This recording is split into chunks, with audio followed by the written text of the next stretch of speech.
So hello friends, welcome to trade India with SS. ये जो मैं वीडियो बना रहा हूँ, ये फंडामेंटल इंडिकेटर सीरीज़ के वीडियोस हैं।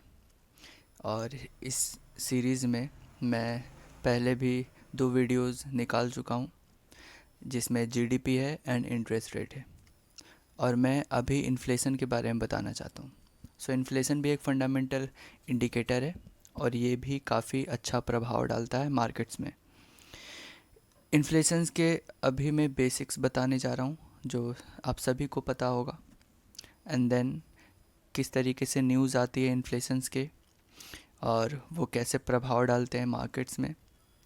इन्फ्लेशंस ज़्यादा होने पर कैसे कंट्री जो है वो अच्छा परफॉर्म नहीं कर पाती, और इन्फ्लेशन कम होने से कैसे कंट्रीज़ डोमिनेंट फील करते हैं। ये सब मैं बताने जाऊँगा। पहले बेसिक्स देख लेते हैं इन्फ्लेशन के। सो पहला number, in economics inflation is an increase in the general price level of goods and services in an economy. Inflation क्या करता है? जो भी गुड्स और सर्विस का जो जनरल प्राइस जो इंक्रीज हो रहे हैं ना, बस उसी को इन्फ्लेशन बताया गया है कोई भी इकोनॉमी का। अब क्या करता है वो, क्या प्रभाव कैसे डालता है? तो वो मनी का जो परचेजिंग पावर है उसको कम कर देती है। इन्फ्लेशन क्या करती है? मनी का जो परचेजिंग पावर है उसको कम कर देती है। मीन्स 1 रुपया में आ, जो भी यूनिट है, 1 रुपया में अगर कुछ मिलता है तो अब वो 2 रुपया में मिलना स्टार्ट हो जाएगी। ठीक है। यानी कि वो प्रोडक्ट वही रहेगा, लेकिन उसके लिए मनी हमको ज़्यादा खर्च करनी होगी। इन्फ्लेशन का बेसिक मीनिंग होता है महंगाई, यानी कॉस्ट प्राइस में उसका वृद्धि हो जाती है। Second cheese, the consumer price index CPI is often used for this purpose. Means अगर हम देखने जाएं कि इन्फ्लेशन कैसे बढ़ रही है कैसे घट रही है, तो हम CPI को देखेंगे। ठीक है, CPI का प्राइस ऊपर आया तो इन्फ्लेशन बढ़ रही है, CPI का प्राइस कम आया तो इन्फ्लेशन नहीं बढ़ रही है। Third number, the task of keeping the rate of inflation low and stable is usually given to monetary authorities. यानी कि जब हम इन्फ्लेशन को, जो भी सेंट्रल बैंक्स होते हैं, जब इन्फ्लेशन को कम या ज़्यादा करना चाहेंगे तो वो क्या करेंगे? वो मॉनेटरी अथॉरिटीज़ को अपने बताएंगे। यानी एक पॉलिसी होती है मॉनेटरी पॉलिसी, उसके अंडर वो काम करेंगे एंड देन इन्फ्लेशन बढ़ा सकते हैं और घटा सकते हैं time wise. Generally these monetary authorities are the central banks that control monetary policy through the setting of interest rates by carrying out open market operations and more rarely changing commercial bank reserve requirements. Means जब inflation बढ़ता है तो उसको decrease करना होता है, तो central banks क्या करते हैं? इंटरेस्ट रेट्स को बढ़ा देते हैं एंड देन इन्फ्लेशन धीरे धीरे कम होता जाता है। ये चीज़ें मैंने इंटरेस्ट रेट में भी बताया हुआ था, जो इंटरेस्ट रेट की जो सीरीज़ है उसमें भी मैंने बताया हुआ था। तो मेन होता है कि सभी इंडिकेटर्स आपस में लिंकअप होते हैं। हर एक इंडिकेटर को का अगर प्रभाव पड़ता है तो दूसरे इंडिकेटर्स के भी प्रभाव पड़ते हैं। फोर्थ नंबर क्या है? If economic growth matches the growth of the money supply, inflation should not occur when all else is equal. Means सभी अगर ठीक से चल रहे हैं तो इन्फ्लेशन नहीं बढ़ेगी, ऑब्वियसली है। लेकिन जो इकोनॉमी का जो मार्केट है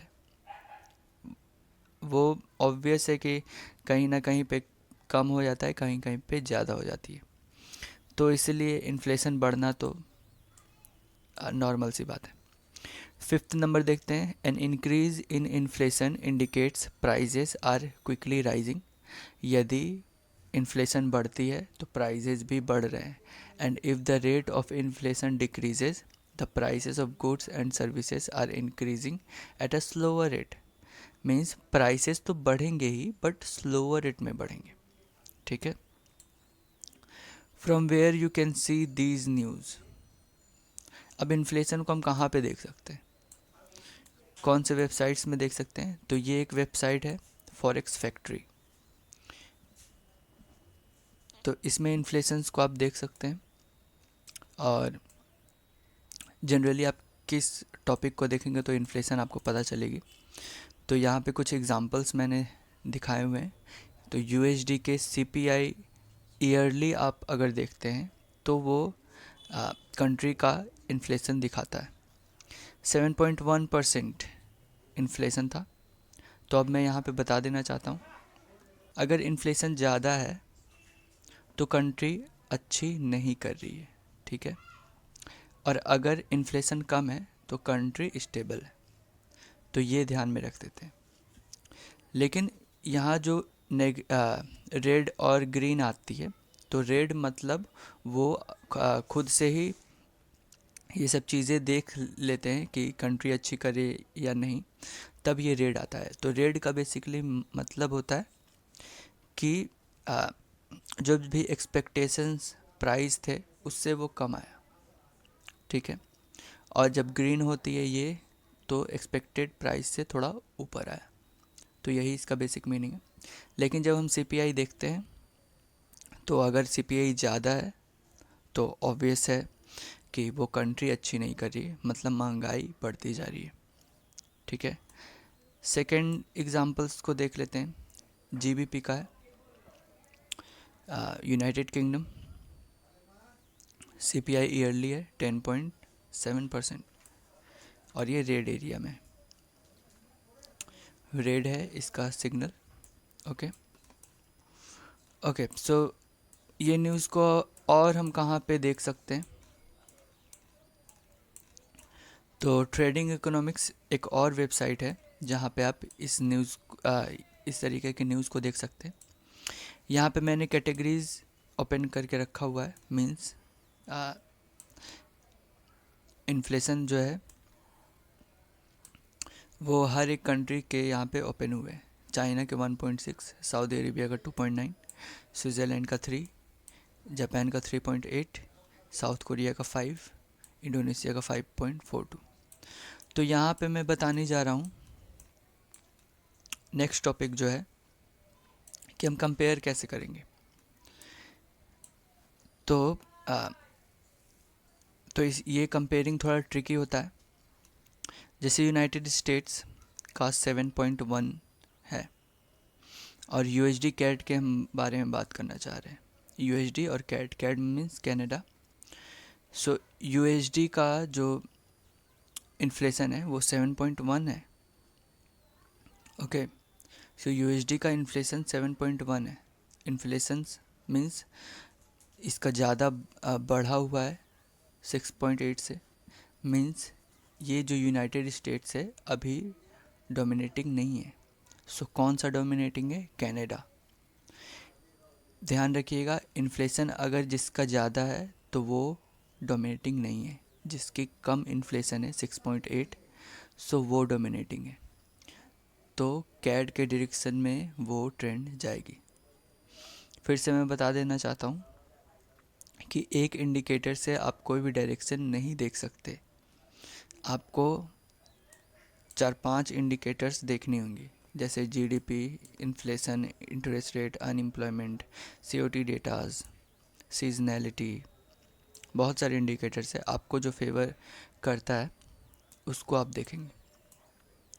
सो यहाँ पे मैं इन्फ्लेशन के बारे में बात कर रहा हूँ। सो ये सब इन्फ्लेशन तो मैंने यहाँ पे बता दिया है कि इन्फ्लेशन को आप कैसे देख सकते हैं, कैसे कंपेयर कर सकते हैं। और कौन से टॉपिक से? Effects of inflation on forex pairs. So effects भी मैंने बता चुका हुआ है कि इन्फ्लेशन अगर ज़्यादा होती है तो फॉरेक्स पेयर्स में थोड़ा वो कंट्री अच्छी नहीं कर रही है, मींस डाउनवर्ड ट्रेंड जा सकता है। और इन्फ्लेशन अगर कम होगी तो वो कंट्री अच्छी कर रही है, स्टेबल है, तो वो अपवर्ड ट्रेंड में थोड़ा हो सकता है यहाँ पे। सो ये एक लर्निंग वीडियो था। आप मेरे चैनल के लर्निंग फॉरेक्स जो प्लेलिस्ट है उसमें जाके इन वीडियोस को आप चेक कर सकते हैं। फंडामेंटल इंडिकेटर्स के, जीडीपी, इंटरेस्ट रेट, इन्फ्लेशन और भी आगे वीडियोस आने वाली है। वीकली एनालिसिस में मैं सभी का एक कंपैरिजन दिखाता हूँ और टेक्निकल एनालिसिस में भी दिखाता हूँ। सो आप अगर इस चैनल में बने रहेंगे तो आपको काफ़ी लर्निंग्स मिलती रहेगी। मैं वीकली एनालिसिस भी प्रोवाइड करता हूँ। मेरा कॉन्टैक्ट भी व्हाट्सएप एंड ईमेल डिस्क्रिप्शन में दिया हुआ है। और भी क्यूरीज है तो आप कमेंट सेक्शन में बता सकते हैं। So if you want to be a trader, believe in you.